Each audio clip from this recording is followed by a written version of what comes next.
Hi hello ನನ್ನ ಪ್ರೀತಿಯ ಸ್ನೇಹಿತರೆ ಎಲ್ಲರಿಗೂ ನಮಸ್ಕಾರ. ನಾನು ನಿಮ್ಮ ಶ್ರೀ ದೀಕ್ಷಿ. ಎಲ್ಲರೂ ಹೇಗಿದ್ದೀರಾ? ಎಲ್ಲರೂ ಚೆನ್ನಾಗಿದ್ದೀರಾ ಅಂತ ಭಾವಿಸ್ತಾ ಇದ್ದೀನಿ. ಇವತ್ತಿನ ವಿಡಿಯೋದಲ್ಲಿ ನಾನು ತೋರಿಸ್ಕೊಡ್ತಾ ಇರುವಂತಹ ರೆಸಿಪಿ ಬಂದು ಚಿಕನ್ ದಮ್ ಬಿರಿಯಾನಿ. ಟೇಸ್ಟ್ ಅಂತೂ ಸೂಪರ್ ಆಗಿರುತ್ತೆ. ಅದಕ್ಕಿಂತ ಮುಂಚೆ ಯಾರೆಲ್ಲ ನನ್ನ ಚಾನಲ್ನ ಫಸ್ಟ್ ಟೈಮ್ ನೋಡ್ತಾ ಇದ್ದೀರಾ ಪ್ಲೀಸ್ ಸಬ್ಸ್ಕ್ರೈಬ್ ಮಾಡ್ಕೊಳ್ಳಿ.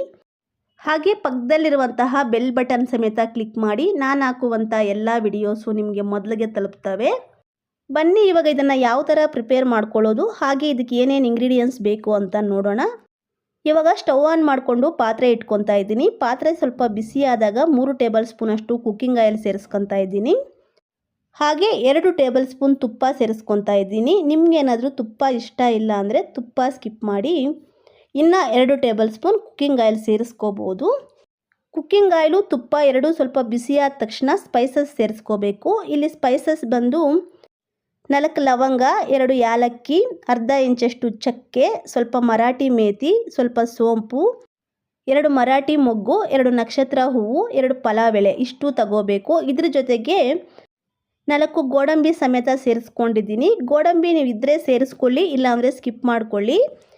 ಸ್ಪೈಸಸ್ ಸೇರಿಸ್ಕೋಬೇಕಾದ್ರೆ ಆಯಿಲ್ ಫುಲ್ ಬಿಸಿಯಾಗಿರಬಾರ್ದು. ಸ್ವಲ್ಪ ಬಿಸಿಯಾದ ತಕ್ಷಣ ಸೇರಿಸ್ಕೊಂಡು ಫ್ರೈ ಮಾಡ್ಕೋಬೇಕು. ಆಯಿಲ್ ಫುಲ್ ಬಿಸಿ ಆದರೆ ಸೀದೋಗೋ ಚಾನ್ಸಸ್ ಇರುತ್ತೆ. ಅದರಿಂದ ಸ್ವಲ್ಪ ಬಿಸಿಯಾದ ತಕ್ಷಣ ಸ್ಪೈಸಸ್ ಸೇರಿಸ್ಕೊಂಡು ಸ್ವಲ್ಪ 1 ನಿಮಿಷ ಫ್ರೈ ಮಾಡ್ಕೋಬೇಕು. ಇವಾಗ ಹಚ್ಚಿಟ್ಕೊಂಡಿರುವಂತಹ ಆನಿಯನ್ನು ಮತ್ತು ಹಸಿಮೆಣಸಿನಕಾಯಿ 2 ಸೇರಿಸ್ಕೊತಾ ಇದ್ದೀನಿ. ಚಿಕನ್ ಬಿರಿಯಾನಿಗೆ ಆನಿಯನ್ ಸ್ವಲ್ಪ ಜಾಸ್ತಿನೇ ಸೇರಿಸ್ಕೋಬೇಕು. ಜಾಸ್ತಿ ಸೇರಿಸ್ಕೊಂಡ್ರೆ ಚೆನ್ನಾಗಿರುತ್ತೆ. ಆನಿಯನ್ ಫ್ರೈ ಮಾಡ್ಕೋಬೇಕಾದ್ರೆ ಗ್ಯಾಸ್ ಲೋ ಮೀಡಿಯಮ್ ಫ್ಲೇಮ್ನಲ್ಲಿ ಇಟ್ಕೊಂಡೆ 3 ರಿಂದ 4 ನಿಮಿಷ ಫ್ರೈ ಮಾಡ್ಕೋಬೇಕು. ಆನಿಯನ್ನು ಈ ಥರ ಸಣ್ಣಗೆ ಸ್ಲೈಸಸ್ ಥರ ಕಟ್ ಮಾಡಿಕೊಂಡು ಸೇರಿಸ್ಕೋಬೇಕು, ಚೆನ್ನಾಗಿರುತ್ತೆ. ಆನಿಯನ್ನು ಗೋಲ್ಡನ್ ಬ್ರೌನ್ ಕಲರ್ ಬರೋ ತನಕನೂ ಫ್ರೈ ಮಾಡ್ಕೋಬೇಕು. ಆನಿಯನ್ ಗೋಲ್ಡನ್ ಬ್ರೌನ್ ಕಲರ್ ಬಂದರೆ ಬಿರಿಯಾನಿ ಟೇಸ್ಟ್ ಅನ್ನೋದು ತುಂಬ ಚೆನ್ನಾಗಿರುತ್ತೆ. ನೋಡಿ, ಆನಿಯನ್ ಈ ಥರ ಗೋಲ್ಡನ್ ಬ್ರೌನ್ ಕಲರ್ ಬರೋ ತನಕನೂ ಫ್ರೈ ಮಾಡ್ಕೋಬೇಕು. ಈ ಟೈಮಲ್ಲಿ 1.5 ಟೀ ಸ್ಪೂನಷ್ಟು ಗಾರ್ಲಿಕ್ ಜಿಂಜರ್ ಪೇಸ್ಟ್ ಸೇರಿಸ್ಕೊಂಡು ಫ್ರೈ ಮಾಡ್ಕೊತಾ ಇದ್ದೀನಿ. ಗಾರ್ಲಿಕ್ ಜಿಂಜರ್ ಪೇಸ್ಟಲ್ಲಿರುವಂತಹ ಹಸಿ ಸ್ಮೆಲ್ಲೆಲ್ಲ ಹೋಗೋ ತನಕನೂ ಫ್ರೈ ಮಾಡ್ಕೋಬೇಕು. ನೀಟಾಗಿ ಹಸಿ ಸ್ಮೆಲ್ಲೆಲ್ಲ ಹೋದ್ಮೇಲೆ ಕಟ್ ಮಾಡಿ ಇಟ್ಕೊಂಡಿರುವಂತಹ 2 ಟೊಮೆಟೊ ಸೇರಿಸ್ಕೊಂಡು ಫ್ರೈ ಮಾಡ್ಕೊತಾ ಇದ್ದೀನಿ. ಟೊಮೆಟೊ ಚೆನ್ನಾಗಿ ಬಾಯ್ಲ್ಡ್ ಆಗಿ ಟೊಮೆಟೊದಲ್ಲಿ ನೀರು ಬಿಟ್ಕೋಬೇಕು, ಅಲ್ಲಿ ತನಕನೂ ಫ್ರೈ ಮಾಡ್ಕೋಬೇಕು. ಇದನ್ನು ಚೆನ್ನಾಗಿ ಮಿಕ್ಸ್ ಮಾಡಿ ಇದ್ರ ಮೇಲೆ ಒಂದು ಲಿಡ್ ಕ್ಲೋಸ್ ಮಾಡಿ 5 ರಿಂದ 6 ನಿಮಿಷ ಫ್ರೈ ಮಾಡ್ಕೋಬೇಕು. ನೋಡಿ, 5 ರಿಂದ 6 ನಿಮಿಷ ಆದಮೇಲೆ ಟೊಮೆಟೊದಲ್ಲಿ ನೀರು ಬಿಟ್ಕೊಳ್ಳೋಕ್ಕೆ ಸ್ಟಾರ್ಟ್ ಆಗಿದೆ. ಇವಾಗ ಇದಕ್ಕೆ ಬೇಕಾಗಿರುವಂತಹ ಮಸಾಲೆ ಪುಡಿಗಳು ಸೇರಿಸ್ಕೊತಾ ಇದ್ದೀನಿ. 1/4 ಟೀ ಸ್ಪೂನ್ ಅರಿಶಿನ, 1 teaspoon chilli powder, 1 teaspoon ಧನಿಯಾ powder, 1.5 teaspoon biryani powder, 1 teaspoon salt ಸೇರಿಸ್ಕೊಂಡು ಚೆನ್ನಾಗಿ ಮಿಕ್ಸ್ ಮಾಡ್ಕೊತಾ ಇದ್ದೀನಿ. ಇದೆಲ್ಲ ಸೇರಿಸ್ಕೊಂಡಾದಮೇಲೆ 30 ಸೆಕೆಂಡ್ಸ್ ಫ್ರೈ ಮಾಡಿಕೊಂಡ್ರೆ ಸಾಕಾಗುತ್ತೆ. ತುಂಬ ಹೊತ್ತು ಫ್ರೈ ಮಾಡ್ಕೊಳ್ಳೋಕೆ ಹೋಗಬಾರ್ದು, ಸೀದೋಗೋ ಚಾನ್ಸಸ್ ಇರುತ್ತೆ.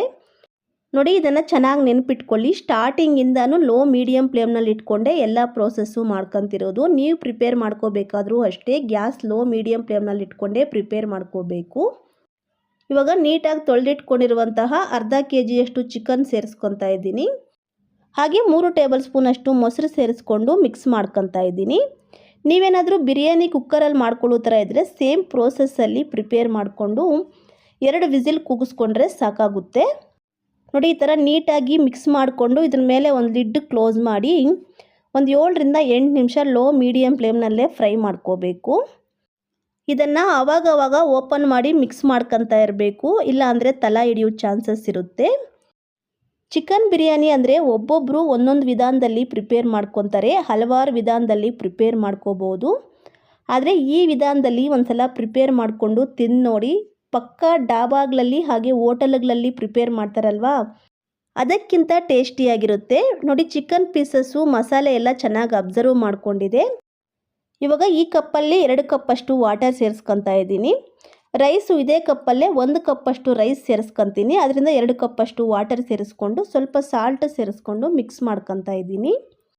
ನಾನು ಇದಕ್ಕೆ GTS ಬುಲೆಟ್ ರೈಸ್ ಯೂಸ್ ಮಾಡ್ತಾ ಇದ್ದೀನಿ. ಅದರಿಂದ 1 ಗ್ಲಾಸ್ ರೈಸ್ಗೆ 2 ಗ್ಲಾಸಷ್ಟು ವಾಟರ್ ಸೇರಿಸ್ಕೊಂಡಿದ್ದೀನಿ. ನೀವು ಮನೆಯಲ್ಲಿರುವಂತಹ ಬೇರೆ ಯಾವ ರೈಸ್ ಸೇರಿಸ್ಕೊಂಡ್ರೂ 1 ಗ್ಲಾಸ್ ರೈಸ್ಗೆ 2 ಗ್ಲಾಸಷ್ಟು ವಾಟರ್ ಸೇರಿಸ್ಕೊಳ್ಳಿ. ಒಂದು ವೇಳೆ ಬಾಸುಮತಿ ರೈಸ್ ಯೂಸ್ ಮಾಡೋ ಥರ ಇದ್ದರೆ 1 ಗ್ಲಾಸ್ ರೈಸ್ಗೆ 1.5 ಗ್ಲಾಸಷ್ಟು ವಾಟರ್ ಸೇರಿಸ್ಕೊಳ್ಳಿ. ಬಾಸುಮತಿ ರೈಸು ಬೇಗ ಬಾಯ್ಲ್ಡ್ ಆಗೋಗುತ್ತೆ, ಅದರಿಂದ 1.5 ಗ್ಲಾಸ್ ಸೇರಿಸ್ಕೊಂಡ್ರೆ ಸಾಕಾಗುತ್ತೆ. ಇವಾಗ ಇದ್ರ ಮೇಲೆ ಒಂದು ಲಿಡ್ ಕ್ಲೋಸ್ ಮಾಡಿ ಒಂದು 10 ನಿಮಿಷ ಬಾಯ್ಲ್ಡ್ ಮಾಡ್ಕೋಬೇಕು. ಇವಾಗ 1 ಗ್ಲಾಸಷ್ಟು ರೈಸ್ ತಗೊಂಡು ಚೆನ್ನಾಗಿ ತೊಳೆದು ರೈಸ್ ಮುಳುಗುವಷ್ಟು ವಾಟರ್ ಸೇರಿಸ್ಕೊಂಡು 10 ನಿಮಿಷ ರೈಸು ನೆನೆಯಕ್ಕೆ ಬಿಡಬೇಕು. ಮೇಯ್ನ್ ಇದನ್ನು ಚೆನ್ನಾಗಿ ನೆನ್ಪಿಟ್ಕೊಳ್ಳಿ. ನಾವು ಬಿರಿಯಾನಿ ಪ್ರಿಪೇರ್ ಮಾಡ್ಕೊಳ್ಳೋಕ್ಕೆ ವಾಟರ್ ಸೇರಿಸ್ಕೊತೀವಲ್ಲ, ವಾಟರ್ ಸೇರಿಸ್ಕೊಂಡಾದಮೇಲೆ ರೈಸ್ ತೊಳೆದು ನೆನೆಯಕ್ಕಿಡಬೇಕು. ಒಂದು 10 ನಿಮಿಷ ನೆಂದರೆ ಸಾಕಾಗುತ್ತೆ.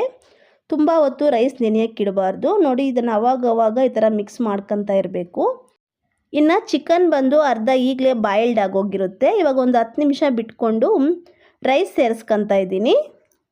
ನೀವು ಬೇಕಾದರೆ ರೈಸ್ ನೆನೆಸ್ದಿರ ಹಾಗೆ ಡೈರೆಕ್ಟು ನೀಟಾಗಿ ತೊಳೆದ್ಬಿಟ್ಟು ಸೇರಿಸ್ಕೋಬೋದು. ಒಂದು 10 ನಿಮಿಷ ನೆನೆಸ್ಬಿಟ್ಟು ಸೇರಿಸ್ಕೊಂಡ್ರೆ ಬೇಗ ಬಾಯ್ಲ್ಡ್ ಆಗೋಗುತ್ತೆ. ಅದರಿಂದ ನೆನೆಸ್ಬಿಟ್ಟು ಸೇರಿಸ್ಕೊತಾ ಇದ್ದೀನಿ.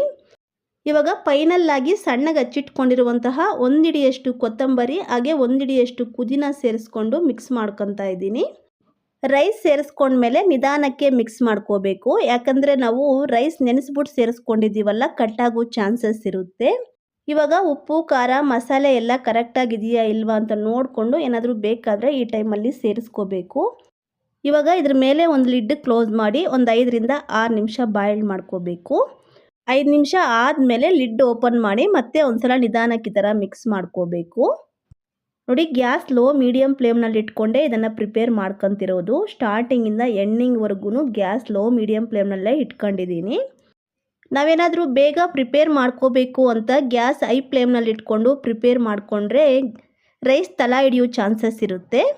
ಅದರಿಂದ ಲೋ ಮೀಡಿಯಮ್ ಫ್ಲೇಮ್ನಲ್ಲಿ ಇಟ್ಕೊಂಡೇ ಪ್ರಿಪೇರ್ ಮಾಡ್ಕೋಬೇಕು. ನೋಡಿ, ನಾನು ರೈಸ್ ಸೇರಿಸ್ಕೊಂಡ್ಮೇಲೆ ಒಂದು 3 ಸಲ ಅಷ್ಟೇ ಮಿಕ್ಸ್ ಮಾಡ್ಕೊತಾ ಇದ್ದೀನಿ. ತುಂಬ ಸಲ ಮಿಕ್ಸ್ ಮಾಡಿಕೊಂಡ್ರೆ ರೈಸ್ ಕಟ್ಟಾಗ್ಬಿಡುತ್ತೆ. ಆವಾಗ ರೈಸ್ ಅಷ್ಟೊಂದು ಚೆನ್ನಾಗಿ ಆಗಲ್ಲ. ನೀಟಾಗಿ ಈ ಥರ ಮಿಕ್ಸ್ ಮಾಡ್ಕೊಂಡಾದಮೇಲೆ ಇದ್ರ ಮೇಲೆ ಒಂದು ಪ್ಲೇಟ್ ಕ್ಲೋಸ್ ಮಾಡಿ ಭಾರವಾಗಿರುವಂತಹ ವಸ್ತು ಏನಾದರೂ ಇಡಬೇಕು. ಇವಾಗ ಒಂದು 5 ನಿಮಿಷ ಬಿಟ್ಕೊಂಡು ಗ್ಯಾಸ್ ಆಫ್ ಮಾಡ್ಕೊಬೇಕು. ಗ್ಯಾಸ್ ಆಫ್ ಮಾಡ್ಕೊಂಡ್ಮೇಲೆ ಒಂದು 5 ನಿಮಿಷ ಬಿಟ್ಕೊಂಡು ಇದನ್ನು ಕೆಳಗಿಳಿಸ್ಕೊಂಡು ಪ್ಲೇಟ್ ಓಪನ್ ಮಾಡ್ತಾ ಇದ್ದೀನಿ. ನೋಡಿ, ಇನ್ನೇನು ಫೈನಲ್ಲಾಗಿ ಬಿರಿಯಾನಿ ರೆಡಿಯಾಗಿದೆ. ಬಿರಿಯಾನಿ ಅಂತೂ ತುಂಬ ಕಲರ್ಫುಲ್ಲಾಗಿ ಉದುರುದ್ರಾಗಿ ತುಂಬ ಚೆನ್ನಾಗಾಗಿದೆ ಫ್ರೆಂಡ್ಸ್. ನೋಡಿದ್ರಲ್ಲ ಫ್ರೆಂಡ್ಸ್, ಎಷ್ಟೋ ಸಿಂಪಲ್ಲಾಗಿ ಈಸಿಯಾಗಿ ಟೇಸ್ಟಿಯಾದಂತಹ ಹೋಟೆಲ್ ಸ್ಟೈಲ್ ದಮ್ ಚಿಕನ್ ಬಿರಿಯಾನಿ ಯಾವ ಥರ ಪ್ರಿಪೇರ್ ಮಾಡ್ಕೊಳ್ಳೋದು ಅಂತ ತೋರಿಸ್ಕೊಟ್ಟಿದ್ದೀನಿ. ಸೇಮ್ ನೀವು ಇದೇ ಥರ ನಿಮ್ಮ ಮನೆಯಲ್ಲಿ ಒಂದ್ಸಲ ಟ್ರೈ ಮಾಡಿ ನೋಡಿ. ಟೇಸ್ಟ್ ಅಂತೂ ಸೂಪರಾಗಿರುತ್ತೆ. ಹಾಗೆ ಟೇಸ್ಟ್ ಹೇಗಿತ್ತು ಅಂತ ಕಮೆಂಟ್ ಮಾಡಿ. ಹಾಗೆ ನಿಮ್ಗೆ ಈ ವಿಡಿಯೋ ಇಷ್ಟ ಆಗಿದ್ದರೆ ಒಂದು ಲೈಕ್ ಮಾಡಿ. ಆದಷ್ಟು ನಿಮ್ಮ ಫ್ರೆಂಡ್ಸು ರಿಲೇಟಿವ್ ಜೊತೆ ಶೇರ್ ಮಾಡಿ ನನ್ನ ಚಾನಲ್ಗೆ ಸಪೋರ್ಟ್ ಮಾಡಿ. ನಿಮ್ಮ ಸಪೋರ್ಟ್ ನನಗೆ ಬೇಕಿದೆ. ನಾನು ಮತ್ತೊಂದು ಈಸಿ ಆ್ಯಂಡ್ ಟೇಸ್ಟಿ ರೆಸಿಪಿಯೊಂದಿಗೆ ನೆಕ್ಸ್ಟ್ ವಿಡಿಯೋದಲ್ಲಿ ಸಿಗ್ತೀನಿ friends. Thanks for watching my video. Thank you.